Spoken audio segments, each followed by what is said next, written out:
Kung napanood nyo po yung video natin nung nakaraan, ay ito ang part 2 o continuation ng videong yun.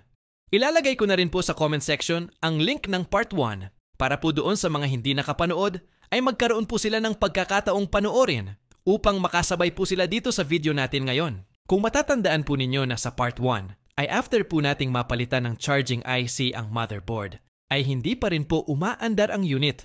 Ngunit meron naman po tayong nakitang positive na pagbabago sa daluyan ng charging circuit. Pero nang paandarin na po natin ang unit, ay nakita po natin na nagpa-fluctuate ang reading ng amperahe sa DC power supply. Ibig sabihin, hindi pa rin po normal ang daloy ng kuryente sa power management ng motherboard. Kaya dito po sa part 2 ng ating video ay sisisirin po natin ang dahilan kung bakit nagpa-fluctuate ang amperahe sa DC power supply. And this time po ay gagamitan po natin ng thermal camera. At kung makikita po natin sa view ng ating thermal cam, ay nung pinindot po natin ang power button sa ating boot cable, ay may nakikita po tayong kumikislap-kislap na kulay sa isang bahagi ng motherboard. At ang ibig pong sabihin ng kumukuti-kutitap na yung liwanag ay may umiinit pong piyesa sa area pong yan.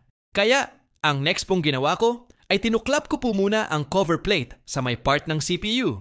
Dahil gusto ko po munang i-make sure na bago ko po galawin ang power IC, ay makita ko po muna ang Hydra IC. Dahil connected din kasi ang Hydra IC sa power IC.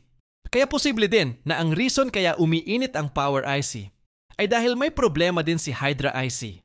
At pagkatapos po ng mahaba-habang reading and analyzation sa diagram at sa sundutan ng multimeter sa motherboard, ay nakita ko rin po ang problema. At ito ay ang mismong Hydra IC. Short to ground na po ang piyesa, kaya nagpa-fluctuate ang reading ng DC power supply. At kumikislap-kislap na init kay power IC ay dahil sa issue kay Hydra IC. Kaya ang tangi pong solution ay magpapalit po tayo ng bagong Hydra IC. Dito na po masusubukan ang kaalaman, karanasan, skill, gamit at kamalikhain o diskarte ng isang technician sa larangan ng pagkukumpuni ng iPhone. Sobrang hirap po kasing palitan ang Hydra IC ng iPhone XR dahil bukod po sa liit at glue nito na sobrang tigas ay mas lalo pa pong nagpapahirap sa aming mga technician ay ang kanyang lokasyon. Nasa pagitan po kasi siya ng Wi-Fi IC at CPU na sa isang kembot lang po ng pagkakamali ay pwedeng mawala ng Wi-Fi ang unit o mas worst scenario ay tuluyan pong masira ang motherboard dahil napakalaki po ang chance na madamay po ang CPU chip. Pero dahil po sa dedikasyon at pagmamahal po namin di lang sa aming propesyon, kundi pati na rin po sa aming mga kliyente, ay hindi po hadlang sa amin ang hirap o tagal namin sa trabaho.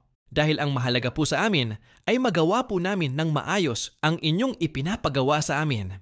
Dahil bilang inyong technician, masaya po kami at sobrang sarap po sa aming pakiramdam na maayos po namin ang inyong mga telepono. Dahil bukod sa salapi na posible naming kitain, ay super excited din po kaming masilayan ang mga ngiti sa inyong mga labi na tila ba nangungusap at sumisigaw ng satisfaction at pasasalamat sa aming mga technician. At dahil po sa sobrang risky ang pagtatanggal ng Hydra IC, ay ang pinili ko pong proseso ay ang mabagal, mahirap, ngunit super safe naman pong pamamaraan. At ito po ang tinatawag na manual grinding. Ang manual grinding po ay ang paraan ng pagtanggal sa isang piyesa ng hindi na po ginagamitan ng init. At madalas po itong ginagamit na paraan sa mga piyesang pwedeng palitan tulad ng Power IC, Charging IC, Hydra IC, at marami pa pong iba. Ngunit ikinalulungkot ko pong ipaalam po sa inyo na sa kabila po ng ating inilaan na oras at effort dito sa iPhone XR, ay hindi ko po natapos ang trabaho.